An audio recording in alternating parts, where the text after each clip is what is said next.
Paint निकल रहा है। हिंज में थोड़ा सा लूजनेस, कितने साल चलेगा? ये लैपटॉप वॉवल होता है। लैपटॉप की बैटरी कैपेसिटी 77% बची है। अभी तक मैंने थर्मल पेस्ट को चेंज नहीं करा है, ना ही मैंने कूलिंग फैन को क्लीन करा है। उसके बाद बायोस अपडेट आने के बाद जो है वो टेम्परेचर में काफी ज्यादा। इस लैपटॉप को यूज़ करते हुए मुझे ऑलमोस्ट 3 इयर्स कंप्लीट होने वाले हैं। तो 3 साल के बाद कैसी इस लैपटॉप की कंडीशन, उसके बारे में बात करेंगे। और अगर आप HP विक्टस का कोई भी मॉडल बाई करने के बारे में सोच रहे हैं तो ये कितने ईयर्स तक चलेगा उसके बारे में भी आपको थोड़ा आइडिया लग जाएगा।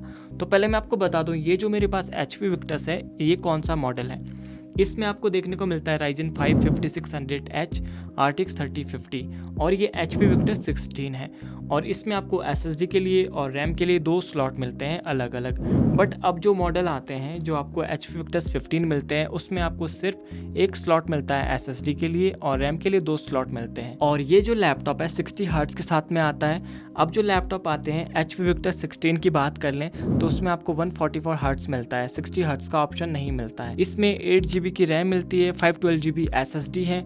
मैंने अभी कुछ भी अपग्रेड नहीं करा है। इस वीडियो में हम 10 की पॉइंट्स के बारे में बात करेंगे और देखते हैं लैपटॉप की कंडीशन कैसी है। पहला पॉइंट है बिल्ड क्वालिटी एंड ड्यूरेबिलिटी। तो 3 साल के बाद लैपटॉप कुछ इस तरह से नजर आता है। मैंने इस लैपटॉप को बहुत ही केयरफुली यूज किया है और इसमें ऊपर नीचे दाएं बाएं कहीं पे भी कोई भी स्क्रैच नहीं है। और एक यूट्यूब पे मुझे कमेंट आया था कि उनका जो है वो पेंट निकल रहा है, बट मेरे लैपटॉप में ऐसा कोई भी इशू नहीं है। इसमें मैंने कीबोर्ड कवर लगाया हुआ है, तो आप देख सकते हैं इसके की कितने साफ है। और अगर मैं कीबोर्ड कवर नहीं लगाता तो कीबोर्ड में बहुत सारी धूल मिट्टी चली जाती और उसे क्लीन करना भी मुश्किल है। लेकिन कीबोर्ड कवर क्लीन करना बहुत आसान है, इससे कीबोर्ड को काफी प्रोटेक्शन मिलती है। और इस लैपटॉप की जो बॉडी है वो मैट प्लास्टिक के साथ में आती है। और इस प्राइस के अंदर अगर आप और गेमिंग लैपटॉप देखेंगे तो उनमें भी प्लास्टिक की बॉडी देखने को मिलती है, तो इसमें थोड़े बहुत फ्लैक्स वगैरह देखने को मिल जाते हैं। इसके हिंज और वॉवलिंग को लेकर के लोगों के काफी डाउट्स हैं। तो 3 साल के बाद हिंज कैसा है उसके बारे में बात करते हैं। तो लैपटॉप हिंज टाइम के साथ साथ वियर आउट होता है। कितने साल चलेगा ये डिपेंड करता है quality of the hinge, weight of the laptop, use and handling. जब मैंने लैपटॉप लिया था तो इसे ओपन करते हुए थोड़ा दूसरे हैंड का सपोर्ट देना होता था, लेकिन अब वन हैंड से ओपन हो जाता है। क्लोज करते हुए अगर मैं यहाँ तक भी लाके छोड़ देता हूँ तो खुद से बंद नहीं होता है। हिंज में थोड़ा सा लूजनेस है, बहुत ज्यादा कम, लेकिन इसका हिंज आराम से 5 to 6 ईयर तक चल जाएगा। अब बात करते हैं वॉवलिंग की। ओपन करते हुए वॉवल करेगा,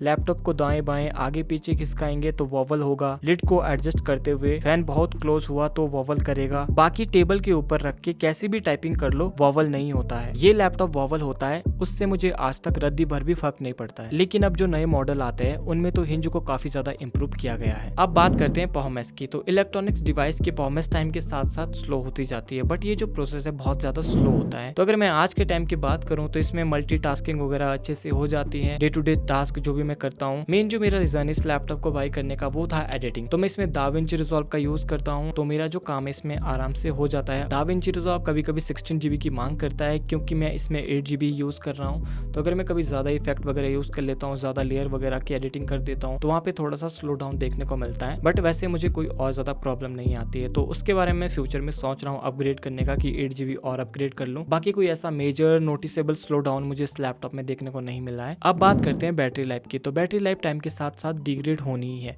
तो इस लैपटॉप में मुझे अब भी नॉर्मल यूज में 3 आवर्स तक का बैटरी बैकअप मिल जाता है, अगर मैं लैपटॉप की ब्राइटनेस को 50% कर लेता हूँ। तो इस लैपटॉप में जो डिस्प्ले पैनल है वो 60 हर्ट्ज का है, तो इस वजह से भी थोड़ी बैटरी लाइफ ज्यादा मिलती है अगर हम कंपेयर करें 144 हर्ट्ज से। इस लैपटॉप की जो ओरिजिनल बैटरी कैपेसिटी थी वो थी 70 वॉट आवर की, लेकिन अब जो बची है वो है 54 वॉट आवर। यानी अब इस लैपटॉप की बैटरी कैपेसिटी 77% बची है। AMD का CPU पावर एफिशिएंट होता है, तो उस वजह से भी बैटरी बैकअप थोड़ा सा ज्यादा मिलता है। बट अगर हम बात करते हैं HP विक्टस 15 के जो मॉडल आते हैं तो उसमें 53 वॉट आवर की बैटरी मिलती है, इसमें 54 वॉट आवर अभी बची हुई है। तो अभी भी नॉर्मल यूज में 3 आवर्स तक का बैटरी बैकअप मिल जाता है। अब बात करते हैं डिस्प्ले क्वालिटी की। डिस्प्ले इसमें बेसिक सी मिलती है। इस बजट के अंदर दूसरे गेमिंग लैपटॉप आते हैं, उनमें भी सिमिलर से डिस्प्ले देखने को मिलती है। इस लैपटॉप में 16.1 इंच की फुल HD डिस्प्ले मिलती है और 45% NTSC है, 250 निट्स की ब्राइटनेस है, 60 हर्ट्ज का रिफ्रेश रेट है। अगर बात करें डिस्प्ले रिलेटेड इश्यूज की तो इसमें अभी तक ऐसी कोई प्रॉब्लम प्रॉब्लम देखने को नहीं मिली है, जैसे कि डेड पिक्सल हो गए, बैकलाइट ब्लीडिंग हो गई। वैसे अगर इस बजट के अंदर अगर हम बात करते हैं जिनमें की बेसिक से डिस्प्ले मिलती है,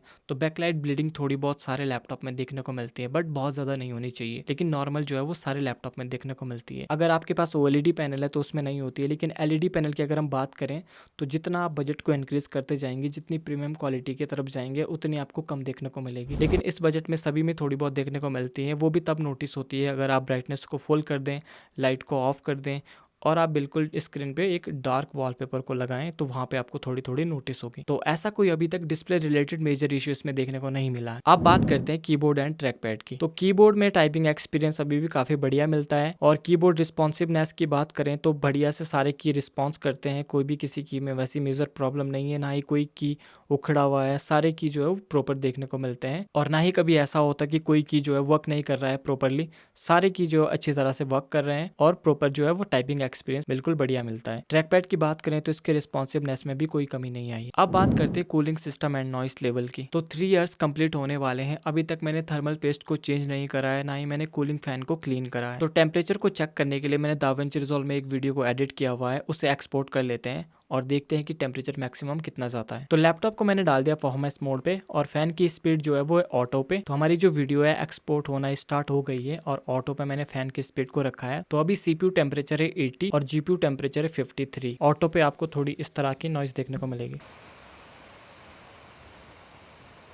अब मैंने फैन को मैक्सिमम स्पीड पे कर दिया है, और अभी सीपीयू टेम्परेचर हो गया है 79 और जीपीयू टेम्परेचर है 50, और नॉइस कुछ इस तरह से देखने को मिलती है।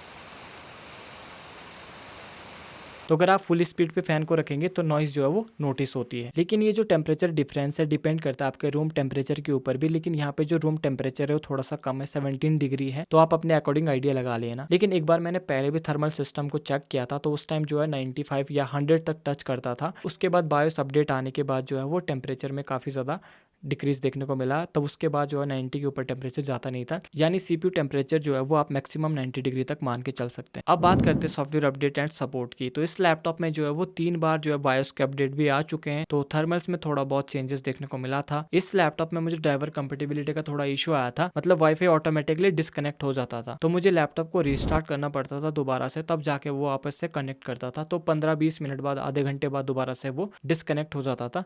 बट वैसा जो है हफ्ते में एक बार या फिर हफ्ते में 2-3 बार ऐसा होता था, तो 1-2 महीने तक ये इशू रहा था। बट जो है वो विंडोज अपडेट के साथ में ये जो चीज़ है वो फिक्स हो गई थी। और एक बार साउंड की प्रॉब्लम आई थी, साउंड जो ऑटोमेटिकली बंद हो जाता था, तो ड्राइवर को अपडेट करने के बाद वो भी फिक्स हो गया। बस यही 2 प्रॉब्लम आई थी, उसके बाद आज तक मुझे सॉफ्टवेयर रिलेटेड कोई भी प्रॉब्लम नहीं आई। अब बात करते हैं पोर्ट्स की और कनेक्टिविटी की। बहुत सारे लोगों के लैपटॉप में जैसे कि पोर्ट्स में वियर एंड टियर हो जाता है, या फिर कनेक्टिविटी का इशू आता है, तो मुझे आज तक ऐसे कोई भी कनेक्टिविटी का इशू नहीं आया। तो इस लैपटॉप में काफ़ी सारे पोर्ट्स देखने को मिलते हैं, तो अगर मैं सारे पोर्ट्स को चेक करूं तो वो सारे वर्किंग कंडीशन में हैं। बट अगर मैं बात करता हूँ ज़्यादातर जो यूज़ में आते हैं मेरे पोर्ट्स, कुछ पोर्ट्स ऐसे हैं जिन्हें मैं रेगुलरली यूज़ नहीं करता हूँ, बहुत कम यूज़ में आते हैं। जैसे कि इसमें full size SD card reader मिलता है, तो मेरे पास जो है वो कैमरा वगैरह नहीं है, मैं मोबाइल से ही वीडियो को शूट करता हूँ, तो इसमें USB-C टाइप पोर्ट देखने को मिलता है, तो उसके थ्रू मैं ये डाटा ट्रांसफर कर लेता हूँ। बाकी किसी भी पोर्ट्स में डैमेज वगैरह नहीं है, सारे पोर्ट वर्किंग कंडीशन में है प्रॉपर्ली। अब बात करते हैं गेमिंग परफॉर्मेंस की। तो गेमिंग में करता नहीं हूँ, उसके बारे में आपको ज़्यादा बता नहीं पाऊंगा। बाकी कैजुअल गेमिंग के लिए लैपटॉप काफ़ी बढ़िया है, नॉर्मल सेटिंग में आपको काफ़ी बढ़िया फ्रेम रेट इस लैपटॉप में मिल जाएंगे। लास्ट पॉइंट है मेरा ओवरऑल सेटिस्फेक्शन कैसा रहा इस लैपटॉप के साथ। तो अगर मैं ओवरऑल रेटिंग के अकॉर्डिंग बताऊं तो 10 में से मैं 8 पॉइंट दूंगा HP विक्टस को। और अभी तक के एक्सपीरियंस के अकॉर्डिंग HP विक्टस लेने का जो मेरा डिसीजन था वो बिल्कुल सही था, मैं बिल्कुल सेटिस्फाइड हूँ, मुझे बिल्कुल भी रिग्रेट नहीं है इस लैपटॉप को बाई करके। मैं तो HP विक्टस को रिकमेंड करूंगा, आपके बजट के अंदर जो भी मॉडल आते हैं HP विक्टस के,